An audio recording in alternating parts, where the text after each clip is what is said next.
Welcome back to Sleep Better TV. I'm Tasia Custodi, and my guest today is Dr. Dawne Slabach of the Craniofacial Care Center in Columbus, Ohio. Thank you so much for joining us once again today. Thank you for having me. So Dr. Dawne, I'd like to continue our talk about obstructive sleep apnea, and it's linked to obesity. So why is obesity associated with OSA? Well, obesity is the single most common cause for obstructive sleep apnea, according to most studies out there. Couple of things. As we gain weight, especially if we gain weight in the neck, it tends to collapse in on the structures of the airway, making the airway more collapsible. Abdominal fat also tends to push up on the lungs, which can allow the airway to collapse even further just from that additional pressure. So then, if weight is such a problem, why do some people fail at their weight loss attempts when it comes as a treatment option of OSA? Well, unfortunately, weight loss is often given as an option or as a treatment alternative. You know, go home and lose weight, which makes people very happy to hear that. But the problem is when a patient has obstructive sleep apnea and they're having all kinds of events at night that are lowering their oxygen levels and interrupting their sleep, it's kind of hard to make them or suggest to them that they need to roll out of bed and bound to the gym and work out as an option to fix this.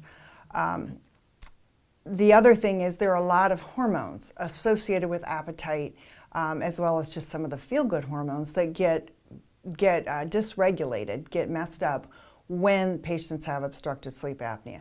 So they have increased appetite, they tend to want to eat particularly carbohydrates, they have more cravings, which is totally not helping a weight loss program. What I have found is that a lot of obstructive sleep apnea patients, once you treat the apnea, they tend to lose weight because the hormones get more imbalanced. They tend to have more refreshed sleep, so they have more energy, they want to go work out. I have found that it's kind of a vicious cycle, that maybe obesity causes obstructive sleep apnea, but I think obstructive sleep apnea certainly can contribute to obesity, and so it is a vicious cycle. So then where does metabolic syndrome fit into this spectrum? Metabolic syndrome refers to kind of a combination of conditions, obesity, blood fat dysregulation, as well as high blood pressure. All those things are also associated with obstructive sleep apnea, to the point where the features are so similar between the two that they are so interwoven that most patients with metabolic syndrome clearly have obstructive sleep apnea as well. Thanks for your time, Dr. Dawne. Thank you. My guest today has been Dr. Dawne Slabach of the Craniofacial Care Center in Columbus, Ohio, and you have been watching Sleep Better TV.